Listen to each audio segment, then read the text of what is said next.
tonight we are on our last chapter when it comes to biblical preaching that Haddon Robinson has written. Great book. What do y'all think about the book so far? I mean, going through 10 chapters, but Oh yeah, it's good. It's good. I steal a lot of it for using my rhetoric as well.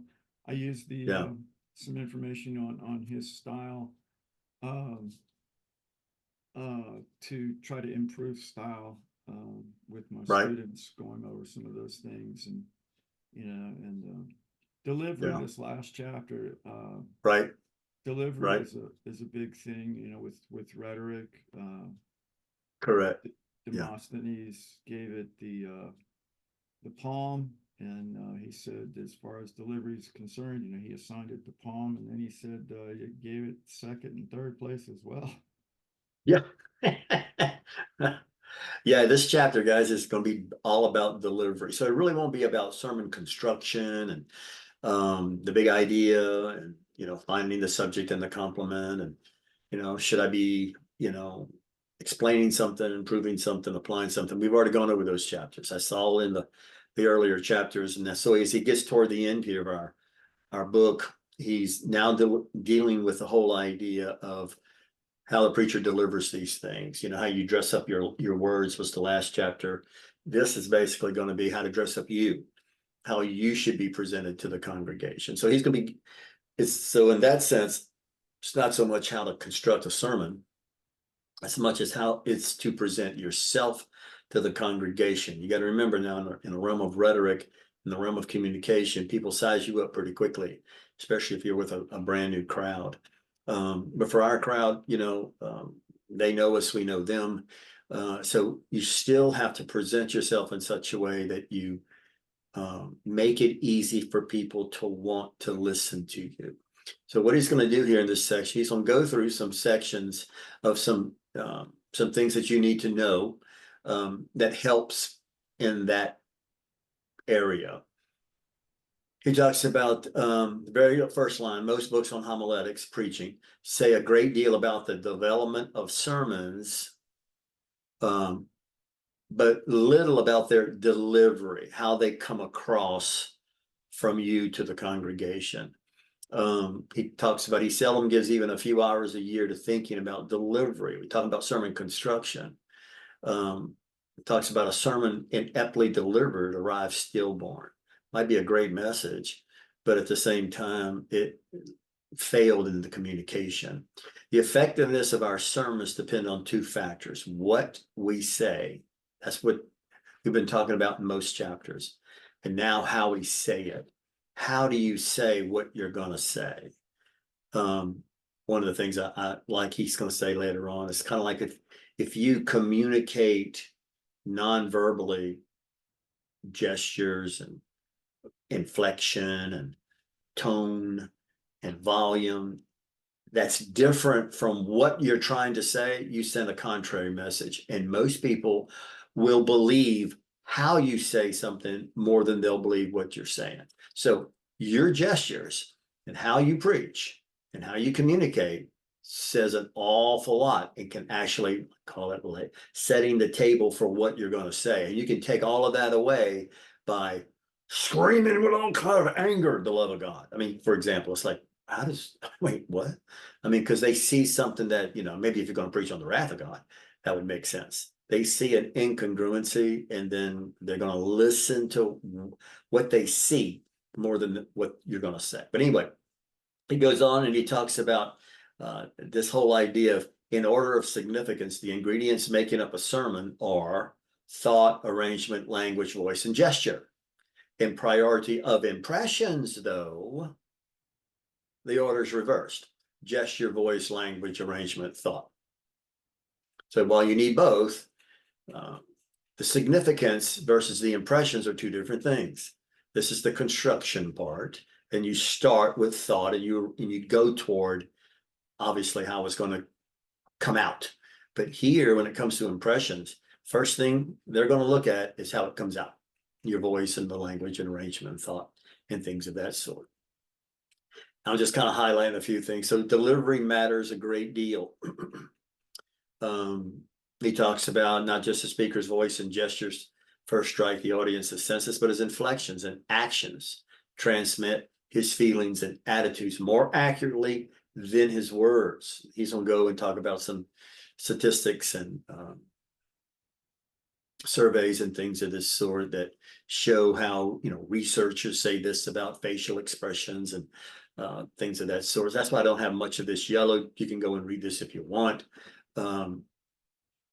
Yet no observant person would seriously deny that we communicate messages even when we do not speak. The cutting of the eyes, things of this sort. In fact, he's going to say a little bit later on, Proverbs chapter 6, 12 through 14, a worthless person, a wicked man is one who walks with a false mouth, winks with his eyes, signals with his feet, points with his fingers, who with perversity in his heart devises evil continually who spreads strife. These are gestures. And he brings them out saying this is a communication. This is a means of communicating.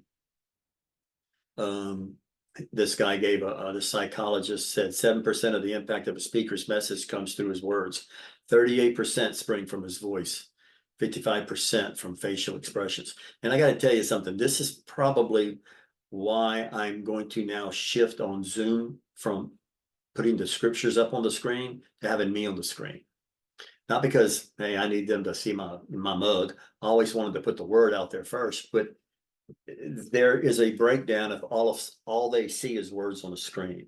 I get it, they're not there, and I'm catering to the people that are there, physically, but the more they can see of a speaker, as this little statistic here says, hopefully the communication gap would be shortened between me and them. So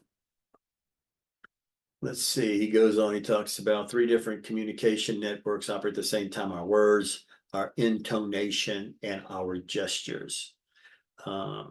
He says actions may often be more expressive than words. Talking about, like, for example, when you put your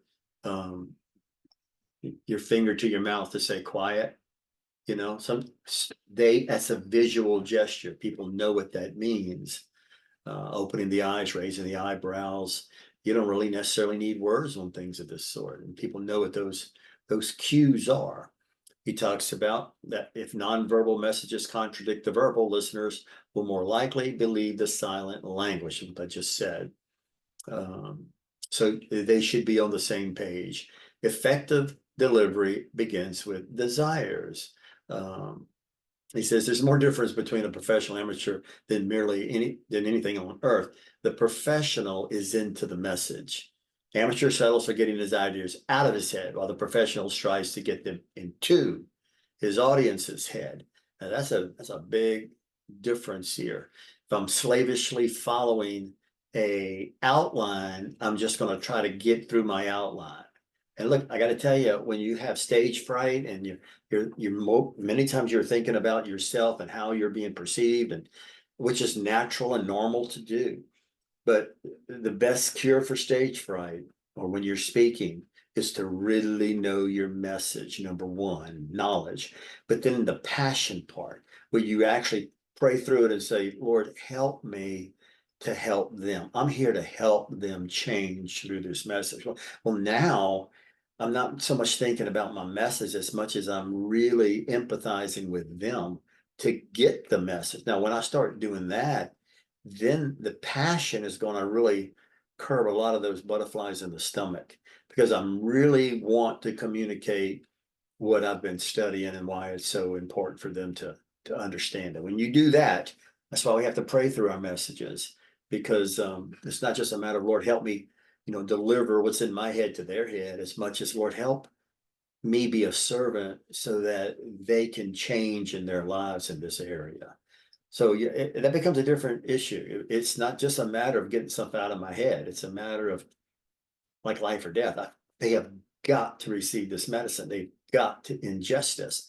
They've got to get what I'm trying to say. And so then you labor, then you really look at how I can communicate something. And then you start not so much, thinking about how I can be, a play actor, as much as, how can I just not get in my own way to be able to express to them what they need to hear.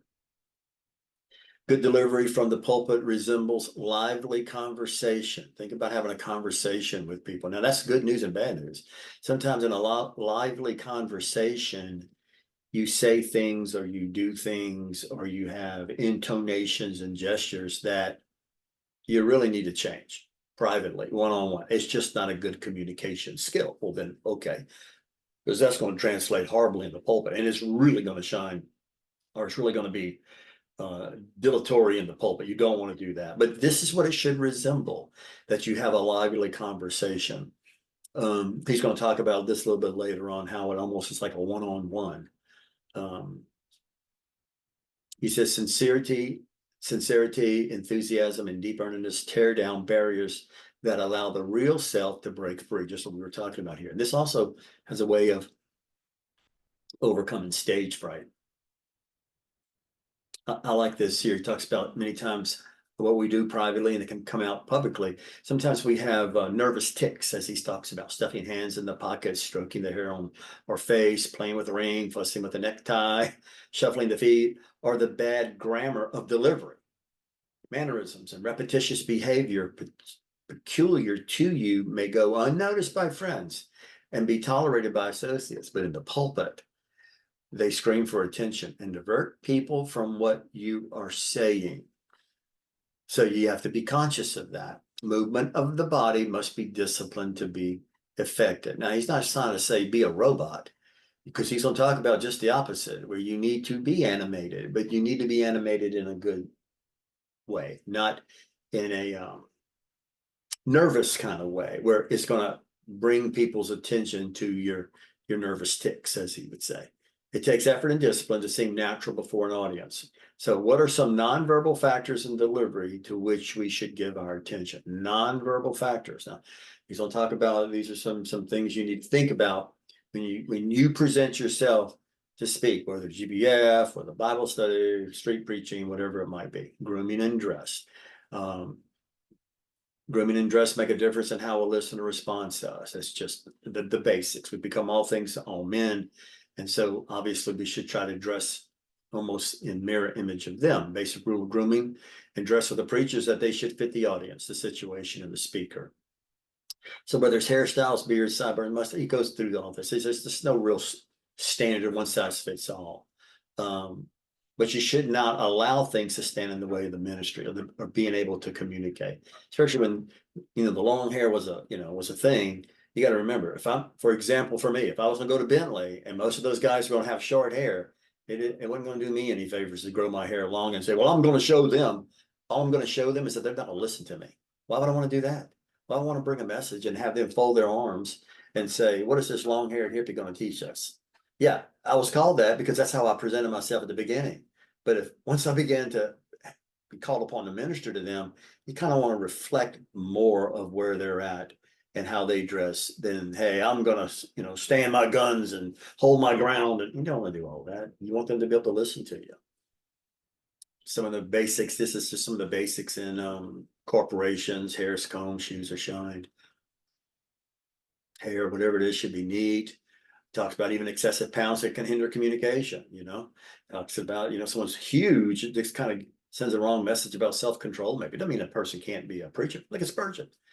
It just says grooming also includes the use of deodorants, toothpaste, breath fresheners, whatever. You're like, I got a bag of mints underneath the pulpit up there in the front for anybody who's up there and speak. Why? You need to take one afterwards. After you've been inhaling and exhaling and speaking loud and things of this sort, you're going to have a dry mouth, and you're probably going to have, like me, sometimes might have overdue coffee breath. Okay, I don't want to kill somebody if they come up and want to talk afterwards. I'm a good, first person out there on the road might be Tom, might be 10, 15 feet, but he ain't gonna be affected by it. But anytime anything happens after that, I'm gonna definitely put one of those in my mouth. He talks about how the HCLO saying clothes make the man, when real reality clothes express the man. Clothes should make others comfortable with us as well. When I preach, I just kind of give you my wardrobe. I'm going to try to resemble what's in the congregation. Now, I don't dress down. I don't dress in the middle. I want to dress where I'm not drawing attention to my dress. So I'm going to dress so that I represent the pulpit in a respectable way. I got dress shoes. I'll have dress pants. I'll even have a dress shirt. I don't like to wear polo. It's gonna be a dress shirt that is a button down. Why? I want to dress a little bit better maybe than most people might come to church with, simply because it just shows a respect for the pulpit. But if I overdress, then all of a sudden you're gonna be concentrating on my dress and saying, whoa, Mark's wearing a three-piece suit. Like Philip Gay. If you go and look at him preach, I mean, the guy's in a suit. He's meticulous and he's, as they say, dressed to the nines. Well, for me, if I came that way in Grace Bible Fellowship, people would definitely notice almost to a fault. I don't want to do that. It's like wearing a top hat and a cane. I mean, I can really dress to the occasion, but it's just going to take away, because then people are going to be looking at the clothes and not hearing the message. So you always want to make sure your clothing doesn't get in the way of the message, but you always want to respect the pulpit so that when you do dress, you dress appropriately for it. That makes sense. You just give some statistics how people, when they dressed up, their sales went up. Okay, movement and gestures. God designed the human body to move. If a congregation wants to look at a statue, they can go to a museum. They're not there to hear a statue or to hear tape. You can do that all day long and look at stare at a tape player. So content should motivate movement. So it depends on what I'm preaching on is going to determine the movement of my body. Not just the topic in general, but the specific point you're going to make.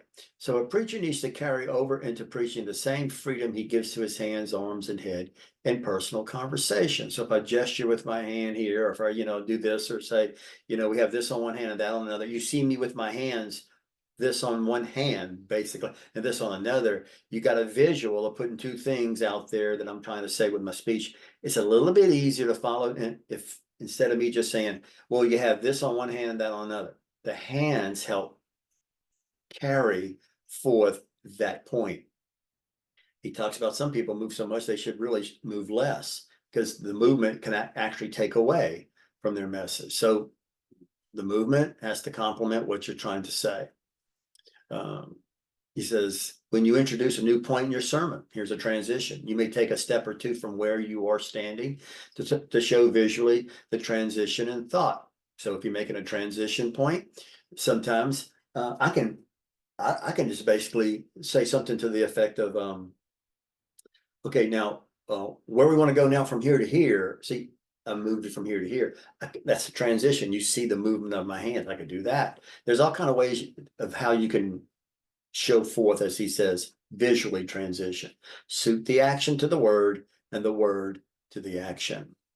He says a specific part of total bodily movement is gestures that relate to speaking as diagrams do to a book. Gestures are for expression, not exhibition.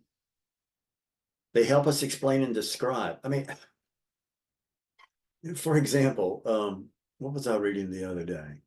I'll give you an example here. Hang tight. Let me see if I can pull this up.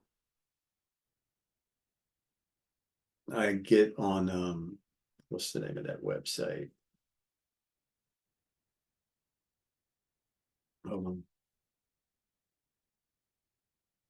Protestia. Was it Protestia? This is about crazy people in the ministry. There was one, let's see, I just thought I couldn't believe it. Maybe it's Reformation. Charlotte, let's see.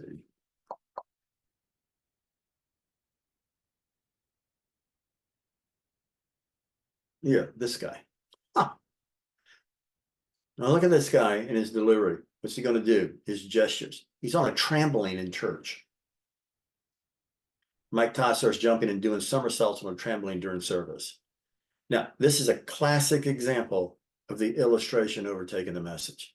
You had something like this going on in a church. This is a circus. Whatever this guy's message is, it's completely forgotten. I mean, because look at this. He's on a trampoline. I mean, why do I have to do that to make a point? To make a point? The point has become bigger and overshadowing, like Godzilla, the entire message he's got. So don't be that guy. There's an example of something like that. So it's not for exhibition. It's for expression. It helps us to explain and describe. He gives an example. He says, if a preacher wants to depict the walls of Babylon, you can do so more effectively if he gestures as he describes them. Think of the following description without gestures and then with gestures. So how would you say these words with your bodily movements? Babylon stood as a monument to pagan power. The city was surrounded by an intricate system of double walls. The outer range covered 17 miles and was strong and wide enough for chariots to pass on top. These massive walls were buttressed by giant defense towers and pierced by 8 large gates. Now, I'm not quite sure what you could do bodily gesture-wise when you go through these details here. You might be able to slow down the pitch. You might be able to emphasize some of the words, but that's all part of the gesture. It might be more of the delivery of your words than actually what your arms and hands and eyes and things like that might do. Maybe if I was standing up and I said something about, let's see, if I said something about its height was like 15 stories. I might use my hands and look up and say its height was like 15 stories, where you kind of get the picture of being down on the ground and you're looking up to something high. Now it might be a gesture that might move in that direction, just to kind of give you a little bit more to see with your eyes and helps your ears. Gestures emphasize our speech. So when you do that, it's kind of like underline what you're trying to say in your speech. You underline everything, your gestures are going to be cheap. It maintains interest and holds attention. It puts the speaker at ease. When you start moving, it reinforces your idea, and that can exert confidence. It helps our listeners experience what we feel as they identify with us. I mean, when you're making these gestures, you're putting your, kind of like your elbow grease in it. I mean, you're putting some muscle in it, and it shows that your passions in it, and they enter into that. Empathy is sympathetic, muscular response in which your listeners, in a limited way, they act with you. They feel your feelings with you. If a speaker fidgets or fails to control his gestures, his actions reflect his discomfort, and the audience is going to squirm with your discomfort. That's just what they're going to do. Spontaneous gestures. Gestures should develop from within as the outgrowth of conviction and feeling. If in preaching the sermon, they do not come naturally, let them go. You don't want to manufacture gestures synthetically. They should also be definite. When you make a gesture, make it. Don't make it half-heartedly.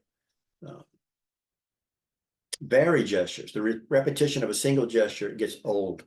They should be varied.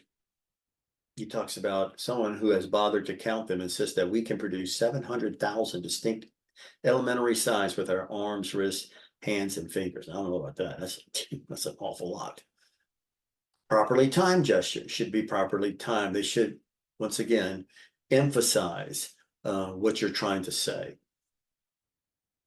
Eye contact. Now, I got to tell you, this is important here. It's very easy to skip this.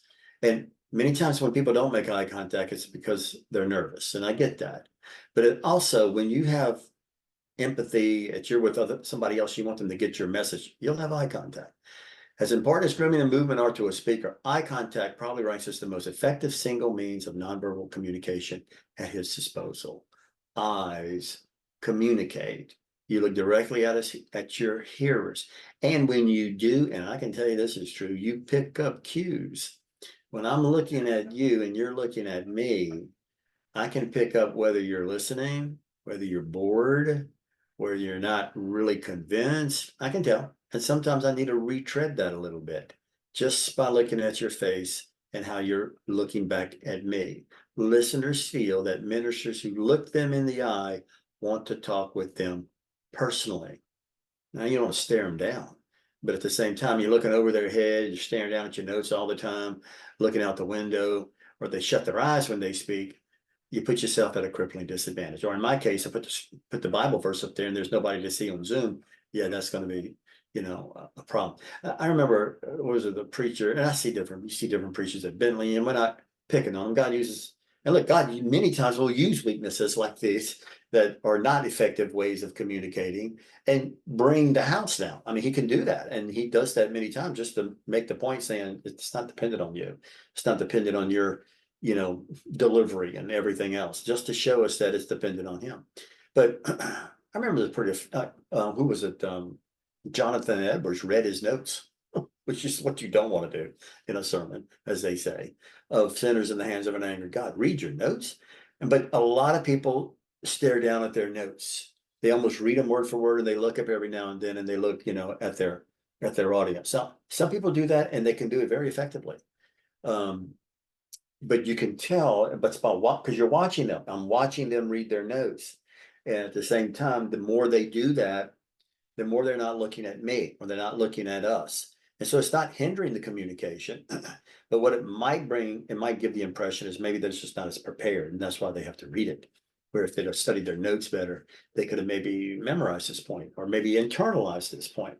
And so that when they, share this point, they can be a little bit more comfortable. I know people that, who was it? It's always made my head scratch. They say, "Oh, when I preach, I don't have any notes. I can't preach with notes." And so they take this seriously. The whole idea of eye contact and gestures and everything becomes almost, that's all they have.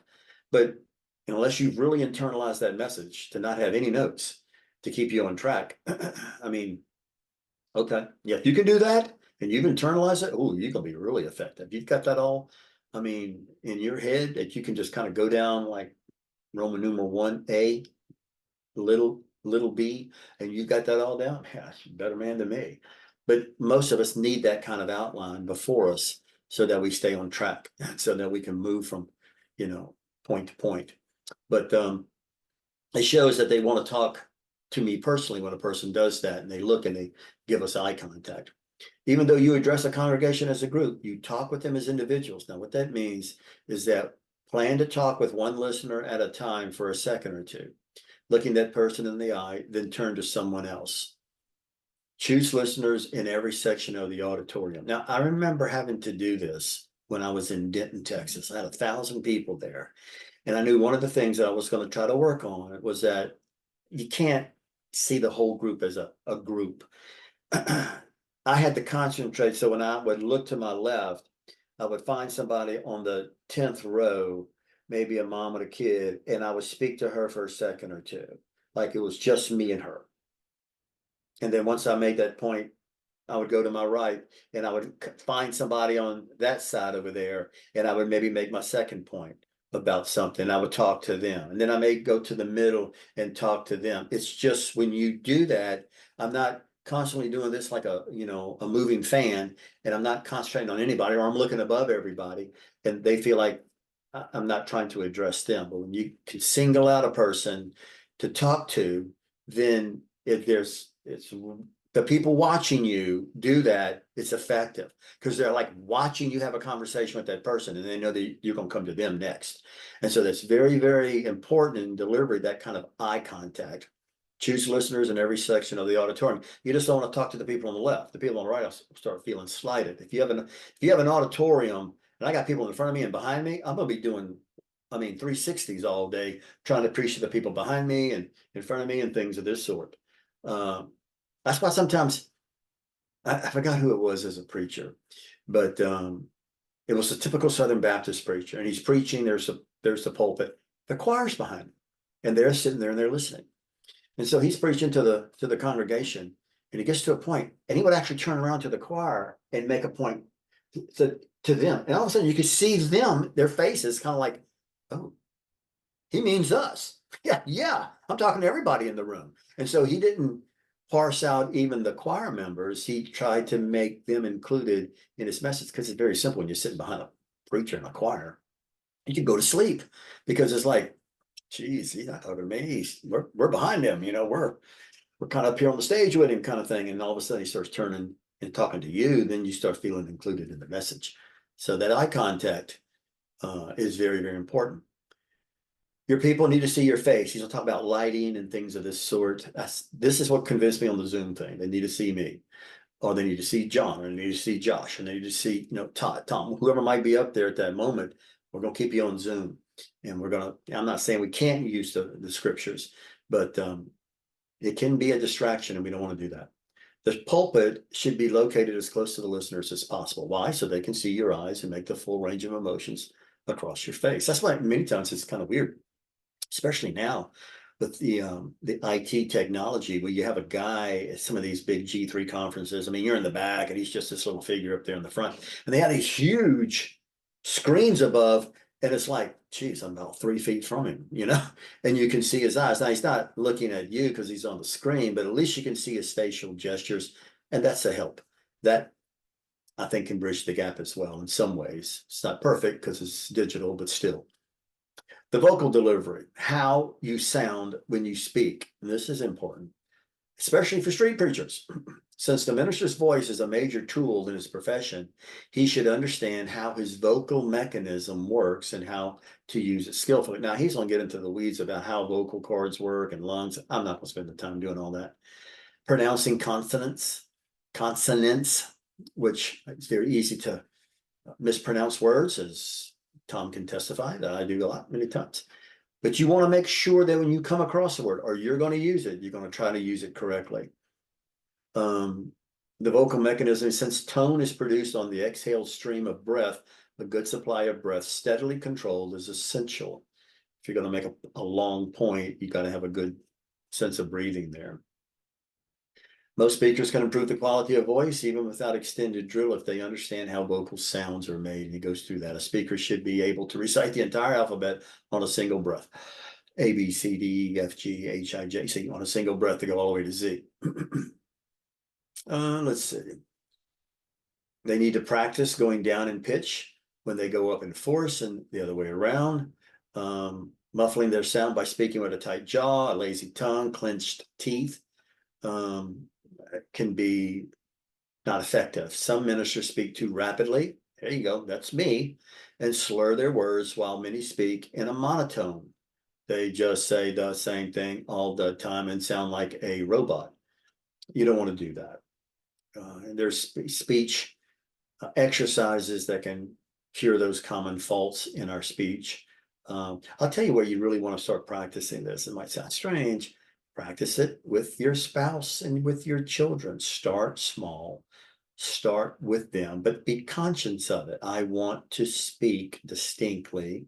I want to pronounce my syllables, and I want to do so in such a way that I'm clear and I can be understood. I have a good volume of breath to hear, especially as we get older. I'm seeing that more and more. They need to hear you.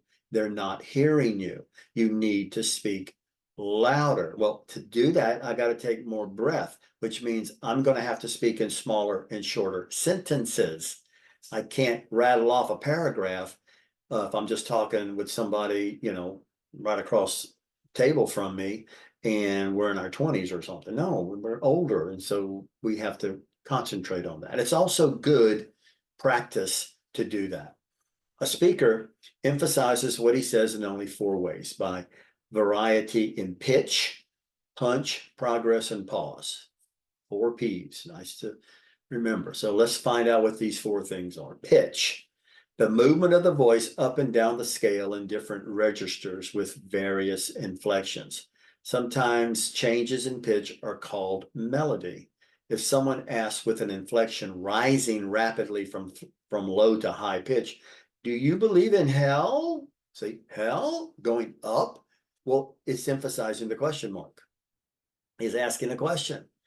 Precisely that same sentence with a different change in pitch can imply you don't say that you of all people would be so out of touch with modern theology, supposed to believe in a medieval superstition like that. I'll ask the same question and I'll change the pitch. Do you believe in hell? See, just that change in pitch tells you the context that I don't believe in hell. And so that becomes important. Let's see. Monopitch drones us to sleep or wears upon us like a child pounding the same note on the piano. Failure to control pitch effectively is sometimes the reason a preacher's humor falls flat, because they can't tell if he's telling the joke or what. Now, punch, variation in loudness. This is what punch means: volume, both interest and emphasis. A change in force communicates the relative importance of ideas. He talks about in the declaration, the Lord is my shepherd. there are only 5 words. Yet if the sentence is repeated 5 times and each time a different word is punched, the meaning changes. Watch. The Lord is my shepherd. Well, you know what I'm emphasizing there. The Lord is my shepherd. Like he is my shepherd. There's assurance here. See, the Lord is my shepherd. See, once again, when you start putting that emphasis there, the punch on the word, it's going to send the message. Well, you might say, well, look, I just said fine. Well, yeah, but what you emphasized when you said my there, man, let me tell you, that showed me that this is personal. This is the Lord has this a personal shepherd. Exactly right. So you communicated more simply by the punch than you actually needed to say. I don't need to tell you you have a personal shepherd. I just need to emphasize my, and I've communicated that. Entire sections of a sermon can be stressed if a preacher utters them with greater volume. Unfortunately, some preachers know no other way to underline their points, and their sermons sound like shouting sessions. They confuse volume with spiritual power, thinking God speaks only in the whirlwind. I mean, I gotta tell you, I remember, you guys know this too. You go to Bentley, and I remember hearing Wayne Vincent from Alabama. I mean, the guy was just volcanic. But I mean, it was like, and him and Jack Rich, back in the day, I mean, these guys had volume that shook the speakers in the ceiling. And it was like, whoa. And so what began to take place with me, I was listening to what they were saying, but it became too much. The volume, the punch was not well placed. Or if it was to be loud, it was loud too much. So you can have too much volume, and you can have the volume at the wrong place. One of the jokes we have listening to Rolf Barnard, if you remember Rolf Barnard, was Rolf Barnard, in my opinion, had a little bit of this problem. We would listen to a message by him, and you never knew what word he was going to punch. But whatever word he punched, it was going to pique the needles. And so we would be listening, and he would say something like, you need to follow the Lord all the time. And he would take that word Lord and just go through the roof with it. And it was like, well, and you would actually jump in your seat because it's like you weren't expecting a shout on a word. But it almost was nerve-wracking because after a while, I sat on the edge of my seat, not because I was wanting to hear more, but because I didn't know when the shout was going to come. It was almost like watching a Friday the 13th movie or something. You didn't know when the slasher was going to jump out and have the whole audience scream and everything. It was like, okay, wait a minute. This punch stuff, this needs to have a little bit more control, and it needs to be punched at the right time in the right spot. And it doesn't need to go from 0 to 1,000, maybe 0 to 100. You kind of work them up there kind of thing. But this is what he's talking about when he talks about punch. You can whisper the opposite of that. And I've seen people do that very effectively. I've seen people do it with a whisper, and I couldn't understand what they were saying. So you've got to be careful with the whisper, because you can whisper a point to make an emphasis on something, and they just don't hear you. Progress, emphasis can also be obtained through changing the rate of delivery. Like, and this is a great example here in 2 Samuel 18:33, where he talks about, here's this passage here. Absalom, my son Absalom, would I had died for thee, O Absalom, my son, my son. Now, I just read that verse, but if I speak the sentences very, very slowly and with feeling, I can almost have you in tears. And all I'm doing is varying the rate of delivery. Absalom, my son Absalom, could I had died for thee, oh Absalom. See, I'm putting some emotion in this thing, and I'm pausing after the commas. I'm not just jumping to the next verse. Boy, you can feel that emotion in there. You can almost feel like that poor father crying over his son who's died. I mean, I'm there in the funeral home with him because of how it's being presented. You with feeling and rest slowly on certain words. Let your variation take place. Now he's also going to bring in this whole idea, the secret lies in contrast, so that when you make a major point, the sentences spoken more slowly stand out because they are in strong contrast to the content surrounding them. So if I'm making my main point in my sermon and I get to that, what were we looking at, Tom? That Matthew 15, And I want to make that point that when you major on the minors, pause, pause, pause.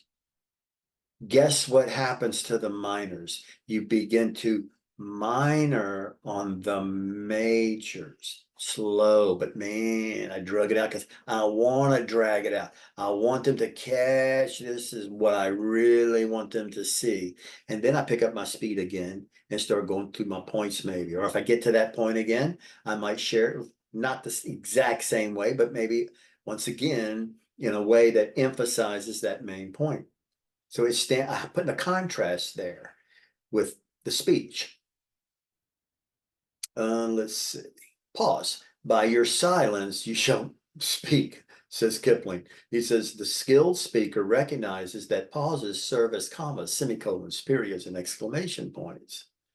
Pauses are the punctuation marks of speech. Pauses are thoughtful silences.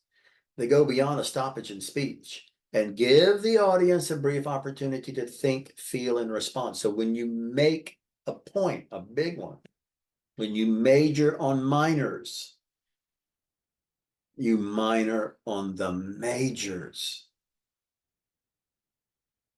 Now, instead of me saying, okay, I want you to stop and think about that, just be quiet. Because that's what they're going to do when you're pausing. They're going to be thinking about it. So I don't have to tell them to do that. I'll just pause. He talks about one can pause after it as well as before. You can pause before you get to it. You can pause before and after. Whatever it is, it's going to emphasize what comes after that pause. Many speakers are afraid of silence. They do not have enough self-control to pause for long, and they just kind of get going. I got to keep going because it's going to look like I'm not prepared. No. They fill their sermons with word whiskers, such as, yeah, amen. I heard this in Bentley, almost like, can I get a witness? Amen. And so it's like they ask a question like, hey, can I get a response from you? Praise God, and they're vocalizing their pauses. You don't have to do that. Just pause. And they will think it through and they will know that what you're saying is important because you paused. The pause seldom seems as long to the listener as it does to the speaker. A pause will underline important points. The pause should be long enough to call attention to the thought, but not so long that the silence calls attention to the pause. I remember listening to Bodie Bachman. Bodie has a way of using pauses, but there was a few times in his message that it drew my attention to the pause. It was almost as if he had paused so long, I didn't know if we were at the end of the message. And it's like, okay, you don't want to be pausing that long. Now, maybe over there in Africa, they do things different in America. I don't know. But, when you having to adapt to a congregation, you want to use effectively the pause, but at the same time, you don't want to draw attention to it. He talks about rehearsal. And this is something that's, I'm not saying you need to rehearse everything you do, but it also enhances your style. If there's something you really want to emphasize, sometimes you put it in your notes, you put stars by it, or you put the word slowly. I want to say this, so I'm rehearsing this and maybe in my mind, you see. But this clear progression of thought and to express it in language that communicates what he wants to say. Rehearsal improves delivery. Professional actor would not think of going before an audience without first going over his material orally. Now, he's not saying get in front of a mirror and do this. Some people do that. He just says mentally, you've got to be able to think this thing through your sermon, animated in their imagination by a picture of themselves before the congregation will be enough. It's not play acting as much as what you're trying to do is, okay, when I get to this point here, Lord, help me to deliver, not just in words what I want to say, but I need to be able to deliver in my gestures, in my volume, in my eye contacts. Any question, guys, on delivery? I was thinking, I like what you said about or what you highlighted about the preparedness piece. It seems like that undergirds a lot of, all of this. Like seems like half the battle is like I'm confident in what I'm saying. I've studied it enough and familiar with it enough and internalized it, like you said. So I think seems to be a huge part of it.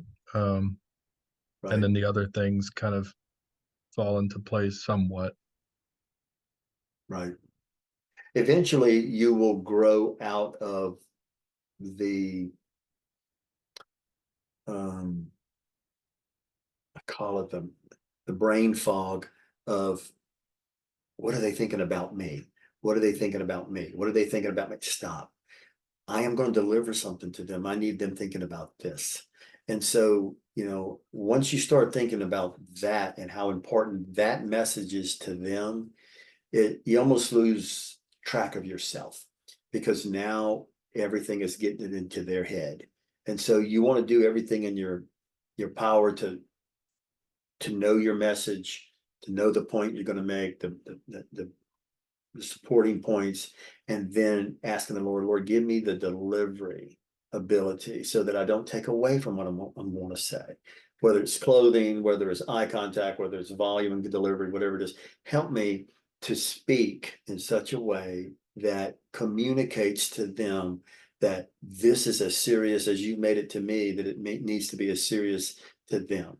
And then from there, just let it fly. I mean, just don't worry about it. Just go ahead and communicate what God's given you. It should all come natural after that point. You don't need to be thinking in the pulpit, do I have enough eye contact? You don't want to be doing that. But once you're kind of into this, you're thinking of your message, you're getting your message across. Every now and then, some of these thoughts are going to come into your mind. Am I going too fast? Is my volume okay?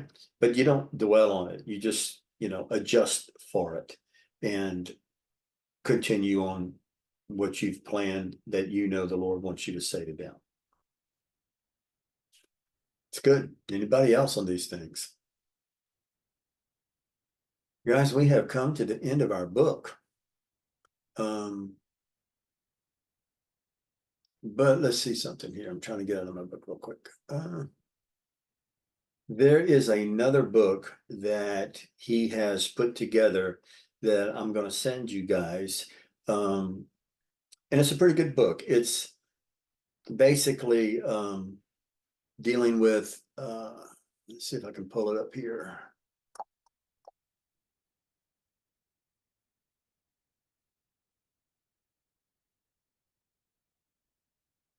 Hold on. You'll see this on the screen. He went through biblical preaching. Now, these are biblical sermons, how 12 preachers apply the principles of biblical preaching. So what you have here in this book, he's going to go through 12 different sermons. And he's going to go through all the principles of biblical preaching, and he's going to interview the guy who preached this. For example, thou shalt not commit adultery. He's going to exposit Exodus 20:14, Erwin Lutzer. So when he preaches this, for example, here's his sermon, and you'll be able to read it. And then when you're done, here's the commentary. And so you'll get the commentary from him. I think there's even an interview. Maybe this is part of the interview. Here's the interview. So he starts interviewing this author, like, how long does it usually take you to prepare a message? And, what does he do with it? And how does he, develop this and whatever. So you kind of get some of the author's insights into this, where you also have a commentary, what he's going to expound on that he didn't necessarily preach. It goes behind the scenes of maybe extra material kind of thing. But there's going to be I think he has 12 sermons by 12 different authors. Yeah.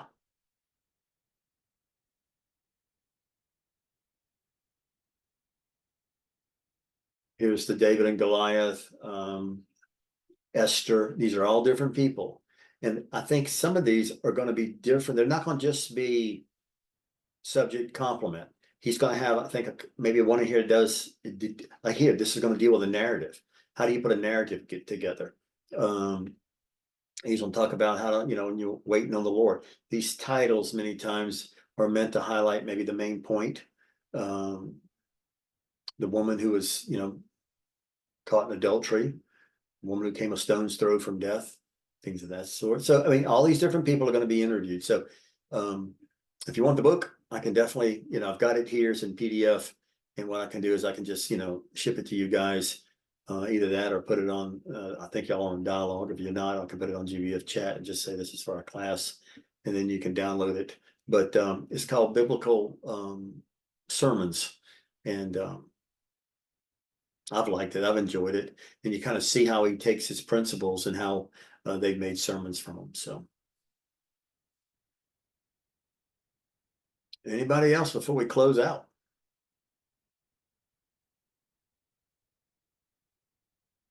Anything stand out about the series we've gone over before we end our study? Hope this makes us better as communicators. You know, you can't slavishly follow the rules, but at the same time, they're nice bumper guards for the bowling ball to get down and knock down the pins. They keep you out of the gutter, so to say. There's a way that, and it's always across the board, that you can try to communicate that it's not effective. And you want to avoid that. Practice these things in private. It will make a big, big difference. Anyway. Appreciate this gathering and being able to do this. So thanks for putting this together. And look, I mean, we're finished for Monday nights on this topic and with this subject, but if there's something else y'all want to dig into, you know, for later on, or another topic we can pull up and begin to start discussing on Monday nights that helps us in this realm of, you know, putting together Bible studies and, you know, preaching. This was just basically homiletics, you know, 101 on, you know, communication. But maybe there's something else when it just comes to Bible study in general we could do, or, you know, something to that effect, or take maybe one little section of his book and concentrate on just, you know, how to find the subject of a passage, or things of that sort. Anyway, there's all kind of things we can do to, you know, I think increase our effectiveness as people who speak at Grace Bible Fellowship. So anybody else? Yeah, Jesse, no, you right about that, Tom. Yeah, that guy, when we first heard him, that guy was, ooh, man, he was all over the place. But I mean, once again, you went to, as they say, you went to watch Jesse more than you went to listen to Jesse. And you just saw his passion up there, and he's fired up about something. But once again, you have a message. I mean, there has to be a point. You're communicating, as it says in First, you know, Peter 4. When you speak, you must speak as if you are speaking the oracles of God. And you think about that. I mean, that means you have got to speak with authority. You've got to speak with clarity, and you have to speak with delivery. I mean, if you're going to speak on God's behalf, it ain't going to be like reading out of a telephone book with some monotone. I mean, you're speaking on behalf of God. So it might sound a little bit like John the Baptist, might sound like Elijah. It might have the whispers of a Dorcas trying to give, you know, soothing words of comfort, you know, during a time of illness. Whatever it is, it's a thus saith the Lord, and you're standing in that spot, and you need to deliver the goods, and you're trying to communicate it to the other person. That's when you have that as your goal. They have got to hear what I'm saying. You will bend over backwards to try to make that communication effective. And you will do everything in your power to slow down, enunciate, bring in the metaphors, all those kind of things. You know, one of the things, I'll let y'all go with this. I've got a book here. I thought I don't know how I'm going to share this, but this book is called, might be backwards for y'all, Plowshares and Pruning Hooks. And basically what it's about, it's rethinking the language, it says, of biblical prophecy and apocalyptic. And basically all it is understanding literary devices in the language of the Bible. And we talked a little bit about this, I think was on Saturday. We went through a list of literary devices and genres like personification, metaphor, simile, hyperbole. These are terms that English majors know what they mean, and they're nice handles to know when you're going to interpret the Bible, because the Bible's full of all of those literary devices. And if you can't recognize one, you'll default to something that the Bible is not even saying, but yet you will literalize it. I call it literalize, or woodenize it, and make it something that is never meant to say. And anyway, he's got, I mean, appendix after appendix of different kinds of, what would you call them? Those little bitty literary forms that people have used. In fact, he has a section. Let's see. He talks about common English and French metaphors. I mean, he just, lists them all the way down to, to twist your arm, you have an axe to grind, the guy bats in the belfry. These are all literary phrases. But then it's funny when he gets to the French, he's got a few that I never would have thought. Like he talks about the phrase, if you hear it in French, he gave her some soap. What would that mean? He told her off. I never would have thought that, but that's what it means in the French. Or he has a cockroach. What does that mean? It means he's depressed. I wouldn't have known that. If I go over to France and someone says he's got a cockroach, I would have never made that connection. I would have thought the guy's got a literal cockroach. And so it's very easy to default to the literal if you don't know that a literary device is being used. So I think that's a helpful hermeneutical tool to be able to, maybe there is a little cockroach if the context brings it out, but many times people get befuddled in interpreting the Bible because they don't read the literary devices that's being used by the writer. The context seems to be saying something different. They can't quite get over. It's like, well, it's probably a literary device here that you're choking on that you really need to get past. So anyway, and look, people have to, I've said this before, people have to, when they translate the Bible, it's called a dynamic equivalence. How do you do a literal equivalence? You do a dynamic one. Do you do you translate, if I'm translating the French to the French, I'm trying to translate from the English to the French, and I'm got a section, like I've said before, where the man says, well, I just had a frog in my throat. Well, we know what that means. Guy's got a frog in his throat. But the French wouldn't understand that. But the French would understand if you had a cat in your throat, because that's what it means in the French. So, literal translation, I wouldn't change frog. The French got to figure it out what frog means. But a dynamic equivalent would mean I would change the word frog to cat so that it would make the sense and he would understand that he's got a cat in his throat. Okay, yeah, okay, can't talk. He's got a frog in his throat. Yeah, exactly right. But you got to be able to recognize that. So, but anyway, just some thoughts on how we can maybe pursue some of these things in the future going in. Just keep it in prayer, and we'll see what direction the Lord takes us. So, anybody else before we close out? All right, guys. Thanks.